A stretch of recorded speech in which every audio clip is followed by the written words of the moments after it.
সকল মই হিৰেন আজি এই ভিডিঅ'টোৰ টপিকটো অলপ বেলেগ ধৰণৰ আজি এই ভিডিঅ'টোৰ টপিকটো হৈছে কেতিয়াবা দেখা যায় যে কিছুমান মানুহে কয় বোলে মোৰ ছোৱালীজনী বিয়া হৈ গ'ল ছোৱালীজনী বিয়া হৈ যোৱাৰ পিছত মোৰ ঘৰখনৰ কিছু সমস্যা দেখা দিলে বা মোৰ ঘৰখনত বহুত অভাৱ হ'ব ধৰিলে বা আৰ্থিক সমস্যা আহিব ধৰিলে আৰু কিছুমান মানুহৰ ঘৰত এনেকুৱা ধৰণৰ মানে এষাৰ কথা কোৱা দেখা যায় যে আগতে মোৰ ঘৰখন ইমান ধুনীয়া সুখৰ আছিলে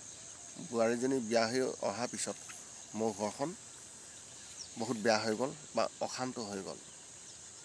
এইটো সদ্যহতে এনেদৰে কোৱা আপোনালোকে পাইছে দেখিছে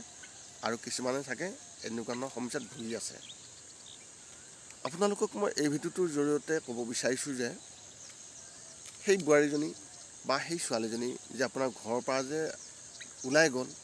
বা আপোনাৰ ঘৰখনত যে সেই যে বোৱাৰীজনী যে আহিল অহাৰ পিছত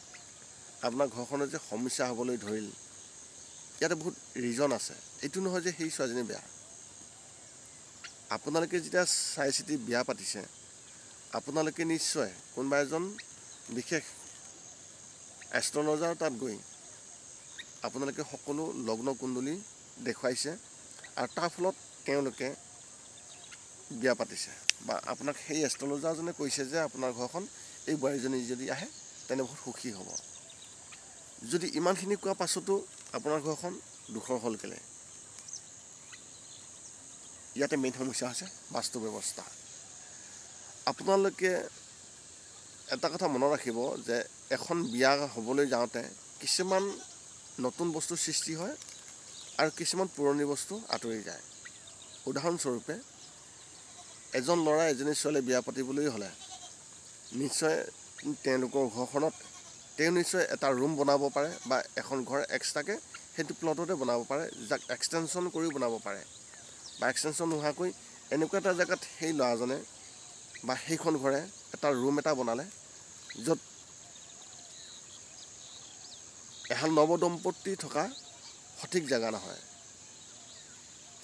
আৰু এখন ঘৰত যেতিয়া ছোৱালীজনী যেতিয়া বিয়া দিব সেই বিয়া দিয়াৰ আগত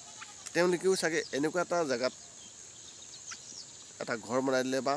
এনেকুৱা এটা জেগা পূৰাবলৈ তেওঁলোকৰ ঘৰৰ মহলতে এটা গাঁত খান্দি দিলে এইটো ছোৱালীজনীৰ ঘৰটো হ'ব পাৰে বা ল'ৰাজনৰ ঘৰটো হ'ব পাৰে সেই যে গাঁতটো যে খান্দিলে সেই যে ঘৰটো যে বনালে এইটো এটা বাস্তুদোষৰ বিশেষ এটা লক্ষণ আপোনালোকেতো কেনেকুৱা জেগাত গাঁতটো খান্দিছে আপোনালোকেতো নেজানে বা আপোনালোকে এটা যে ঘৰ যে বনালে সেই ঘৰটো বনোৱাৰ পিছত সি কোনটো ঠাইত এক্সটেনশ্যন হৈছে বা এক্সটেনশ্যন নহ'লেও সেই ল'ৰাটোক বা সেই ছোৱালীজনীক এহাল নৱদম্পতিক কেনেকুৱা জেগাত বা আনি থ'লে তেওঁলোকক প্ৰথম যিটো ৰুম দিলে সেই ৰুমটো বা কেনেকুৱা জেগা হ'ল সেই ৰুমটো সিহঁতৰ কাৰণে উপযোগী হয়নে নহয় তাকতো আপোনালোকে নিশ্চয় বিবেচনা কৰি চোৱা নাই বা আপোনালোকে কাকো চাগে সোধা নাই যিসকলে জানে তাতেই আপোনালোকৰ মেইন সমস্যাটো এইটো নহয় যে সেই ল'ৰাটো বিয়া পাতি অনাৰ পিছত সেই ছোৱালীজনীক আপোনালোকে কোনো কাৰণত দুখ দিব নোৱাৰে আপোনালোকে সেই বোৱাৰীজনীক আপোনালোকে দুখ দিব নোৱাৰে